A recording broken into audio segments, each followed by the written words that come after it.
Well, Trump trolled the gun community, and I fell for it. And today I'm gonna admit a mistake that I think I made when it comes to the Trump gun ban. Now, some of you may have fallen for it as well. I know others did not, and that's kind of where this video comes from, because some of the comments from a video I made a couple of days ago pointed this out, and when I saw them, I was like, how did I miss this? Now, everything I said in that gun ban video still stands, because a lot of the things I focus on in that video are absolutely true, but Trump banning guns, that's the part where I think I got trolled a little bit. And so we're going to talk about it. I'm going to fill you in on what's going on. And again, just kind of admit that Trump got me on this one. And of course, I want to hear your opinion, man. What do you think? Do you think Trump would actually go through with this ban? Or do you think it was just a classic Trump move to keep people talking? Let me know what you think down below. Let's go ahead and jump right in.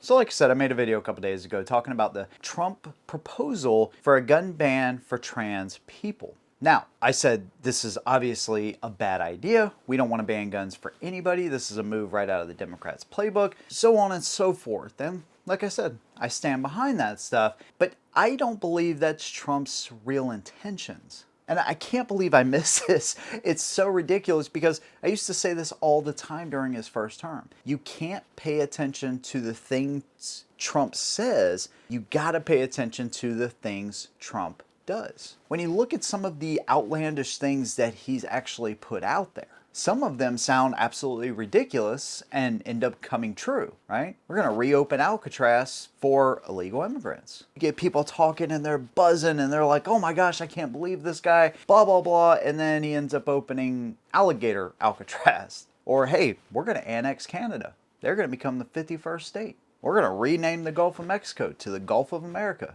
People laugh at it. Then he ends up doing it. But there's always a reason behind it. You know, you have more serious things, right? When he said, hey, these people are spying on my campaign in 2016. People wrote it off. They said, you're crazy, so on and so forth. What comes out years later? Well, the FBI admits to spying on people associated with, you guessed it, Trump's campaign. I mean, we could make an entire video of the things that Trump has said that were either done to get a reaction or were made out to be a lie by the media and ended up being true. But once the story kind of fades away and the truth comes out, you know, there's no real reversal. So that's what I don't want to do. I don't want to be that guy that, oh, I can't go back on anything I said because, you know, I'm absolutely perfect, because that is the furthest thing from the truth. And that's what I think happened here. Now, let me just make it clear. If Trump does go through with some kind of gun ban, again, I think that's a terrible idea. But think about it like this. If Trump says we're going to look at banning guns for the trans community, what does that force the Democrats to do? It forces them to defend gun rights. I mean, this is like one of their staple line in the sand things they never want to be caught doing, is defending gun rights. But here's the thing, it's not just defending one community, because now they have to defend all communities. Trump has put them in a situation where they literally have to say, you can't blame an entire community based on the actions of one. This is what we say all the time, which means the 18 to 21-year-olds that they like to ban or restrict and say, oh, you can't have these guns and these guns because of the actions of a few, don't hold much water now. What about the fact that they push, these mandatory waiting periods? See, and the thing is, now they have to focus on the individual, and that was my point in the first video too. Not only focusing on the individual, but in that community, there's a serious mental health crisis.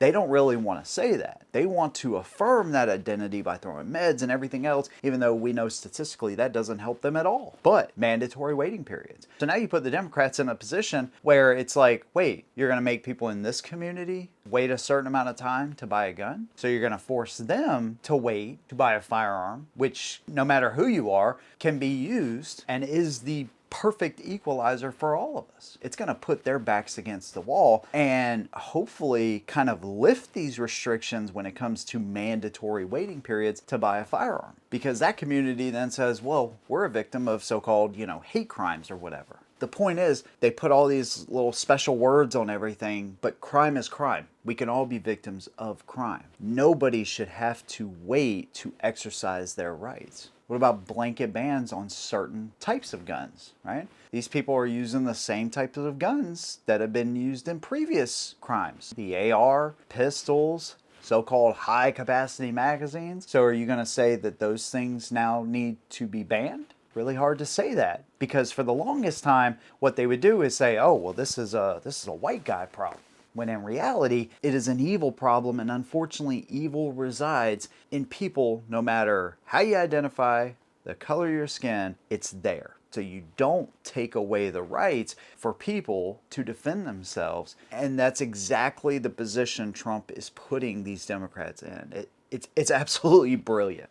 Another thing that it forces them to defend is mental health and gun ownership, right? So that it's really easy for them to say, you know, oh, you suffer from PTSD or depression or anxiety, gun rights, boom, stripped. When you're talking about a community where the mental health is amongst one of the worst, so you're saying all of them, because they have anxiety or depression or any number of things, they shouldn't be able to own a firearm? Oh, you take certain medications? Sorry, can't own a firearm. Sorry, you have PTSD. We don't know what you may or may not do. Sorry, you fit into this group and your rates of taking your own lives, a little bit too high, can't own that firearm. They can't defend these positions now. I mean, can you imagine them having to defend the fact that this is a constitutional right and you just can't cherry pick certain groups now to take guns away from, no matter who they are? It puts them in a position to defend the constitutionality of the Second Amendment too. Right? When you get down to brass tacks, that is what it is. That is the great equalizer for any and all of us. And they may not come out and admit exactly why we have the Second Amendment in place, but they have to defend every single other position around it. It's brilliant. The other thing they have to focus on is mental health. This is what they choose to ignore, because when the headlines say, oh, you know, another white guy, you know, commits this terrible tragedy at a school, it's really easy for them to say, ban guns, ban guns, ban guns. They've been doing this anyways. But when Trump says, okay, yeah, you're right, let's ban guns for this community that you've exalted and praised so much, they can no longer agree, or they're forced to agree with Trump in a way. Right? So it either puts them at odds with Trump, meaning they have to defend the constitutionality of the Second Amendment, or it would mean they would have to agree with Trump, which would put them at odds with the community that they exalt and praise. And if they're forced to defend it, which you know they're going to do, they got to defend it for everybody. This allows Trump to control the narrative around gun rights. It allows him to stay in the headlines too.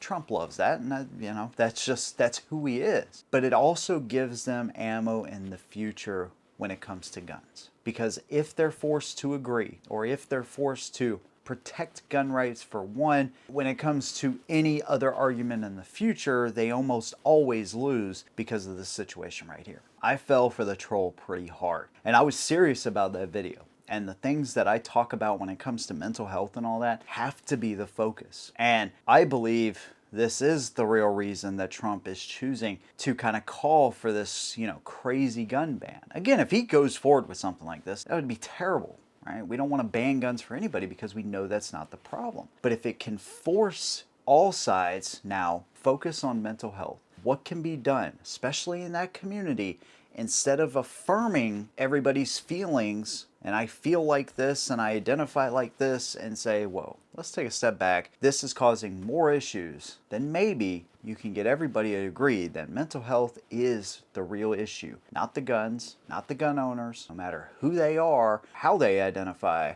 It has never been a gun issue. It is seriously a mental health issue, and that's what we need to get the focus on. And I think that's why Trump called for this outlandish gun ban. There you go, man. I fell for the troll, but I appreciate you guys calling me out on it, because I agree. I think you're right. So there you go. Here's my opinion. I'd love to hear yours. Let me know what you think down below. If you like what I do, consider subscribing. See you in the next one. And as always, hold 'em down.